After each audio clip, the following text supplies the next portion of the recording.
Tony Linford here with chapter 5 of my story, This England. And now we start going into stuff that has been properly drawn from experience. Anybody who knows or remembers me will remember my days behind the phones in the call centre. We used to be like I would consider us to be. We were almost like chickens in a hen house. Whenever we got a call, there was a little bong in our headset, and we would say something like, "Good afternoon, you're through to Tony. How can we help you?" Now, this bit comes directly from memory, and as the various companies with which I worked in, at least 3 call centres are still paying my pensions to me, I won't mention them by name, but if you have worked with me, if you have been around me, I hope you'll listen just to chapter 5, because it's all of that put into this story, and the character of George, who's just got off his bus. In getting off that bus, everything in him seemed to sort of stop. There'd been a bit of an incident on the bus that we don't know what happened, but George was quite glad to get off the bus, and he's now just gone through the revolving door. Yes, I did work in a call centre with a revolving door at ACCENTA. So here we go. We see George in the lobby there.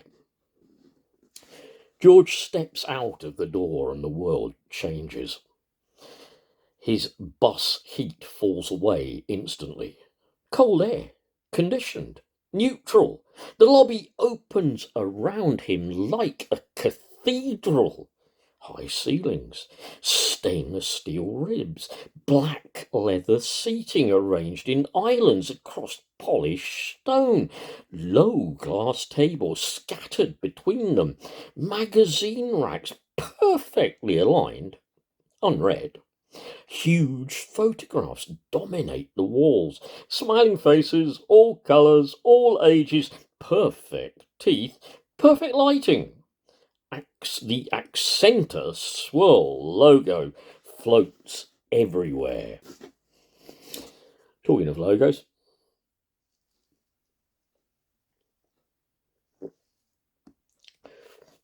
maybe George picked up one of those on the way in. On walls, on screens, on locked kiosks, glowing in corporate blue. George pauses just inside the entrance. For a moment, he lets the space cool him. After the bus, it feels impossibly large. Too much air. Too much order. He adjusts his fleece, starts walking. Security sits ahead, suspended beneath lighting that casts soft pools on the marble floor. A short queue has formed. Belts off, pockets empties, plastic trays sliding along rails. George joins the line. He keeps his face neutral, persona holding. By the time he reaches the front, he has sealed himself back inside the version of George that works. He removes his belt, empties coins and his phone and his keys into a plastic tray. Sophie stands at the archway, uniform pressed, her jib immaculate. Bright eyes, warm smile. "Morning, George." Familiar. He nods, returning a thin smile. "Morning." He steps through the scanner. A soft beep. Nothing more. On the other side, she hands him his cup, still empty. A gesture from the habit, gesture form of a habit that became necessary. "You have a good one, George." He hesitates half a beat. You too. Awkward, polite, finished. He gathers his things and moves on. The lifts sit in a marble facade at the end of the atrium. Chromed doors, mirrored surrounds. Schindler. He presses the button, waits. The doors open with a soft mechanical sigh. Inside, mirrors on every surface.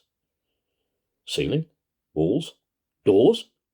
George multiplied endlessly. He steps in. The doors close.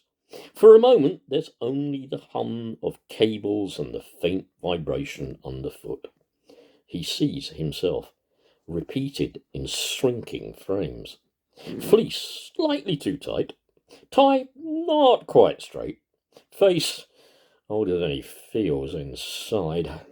The ascent begins. Something about the mirrors pulls strange thoughts loose. Cold architecture, steel, symmetry, images flickering from somewhere half remembered, documentaries watched alone at night, marching lines, stone buildings built to dwarf the individual. He blinks, shifts his weight. The feeling passes as quickly as it came. Numbers climb above the door. 3, 4, 5. A soft chime. The doors open. George steps out quickly, as if leaving something behind. The call centre floor spreads wide and bright. Rows of desks in long banks, low partitions, screens glowing blue and white. Sound hits him immediately. Phones ringing, voices layered over voices, laughter somewhat distant, the constant electronic hum of 100 machines working at once. Alive? Relentless? He walks the familiar path between the rows, past people already deep in calls, hands gesturing unconsciously as they speak into headsets, eyes fixed on scripts and systems. He reaches his station. Home. Chair slightly worn where he always sits. 2 monitors angled just so. His space. He pulls the chair out and lowers himself into it. The cushion exhales softly beneath his weight. Personal touches sit exactly where he left them. A photo of Gladys from earlier years. Hair bright, smile softer. A motoring calendar pinned slightly crooked. A Union Jack blotter beneath the keyboard. A mouse pad, bold and defiant. Unite UK, working hard for all.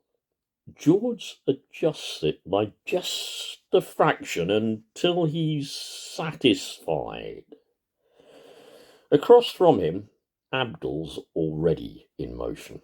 Headset on, posture straight, typing fast across on one screen, reading on another. Pressed polo shirt. Fleece hung neatly on a stand beside him. Everything regulation.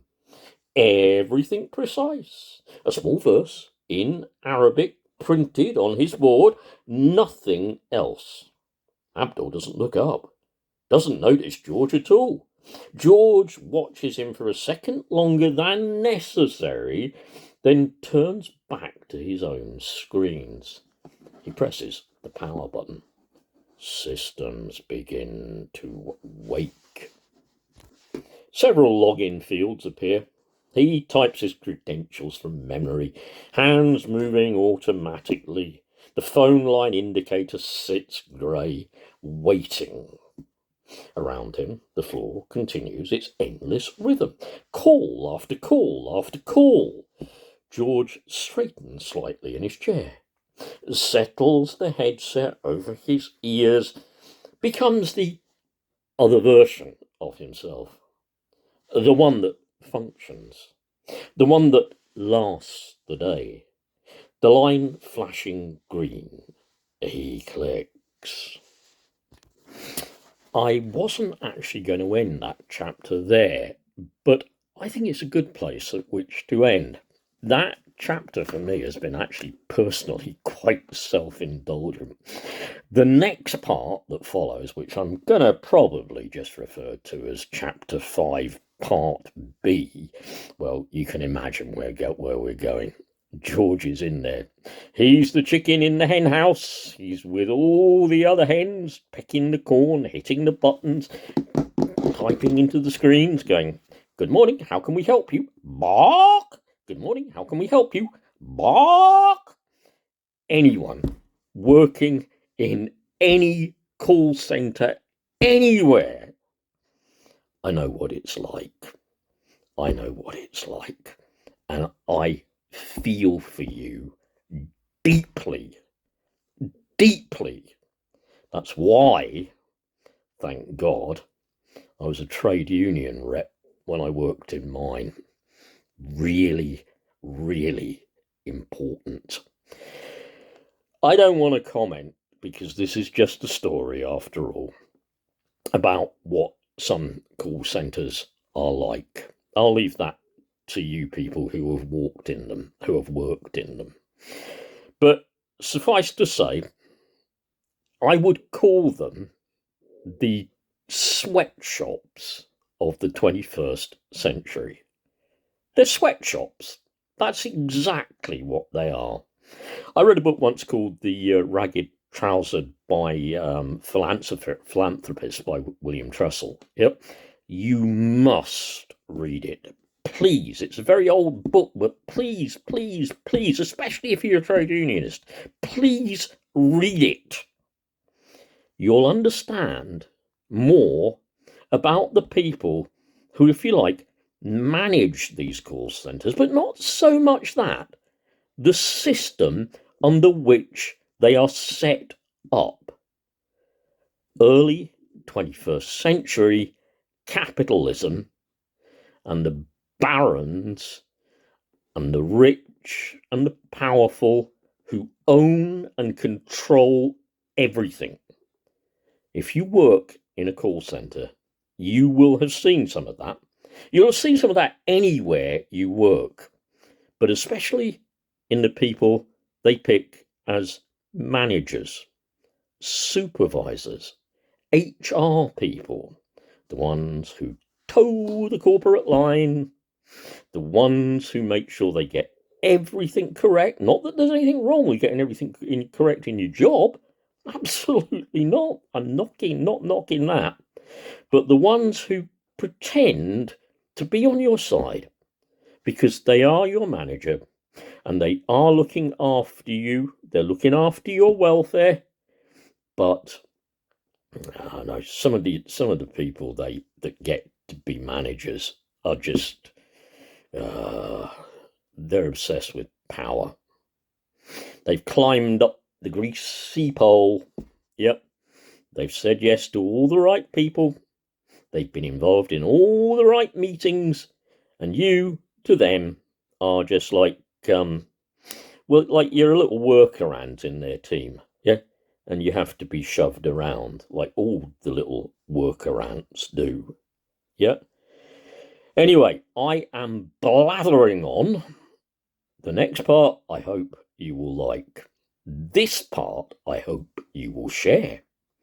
All of the parts I know you can find on my YouTube.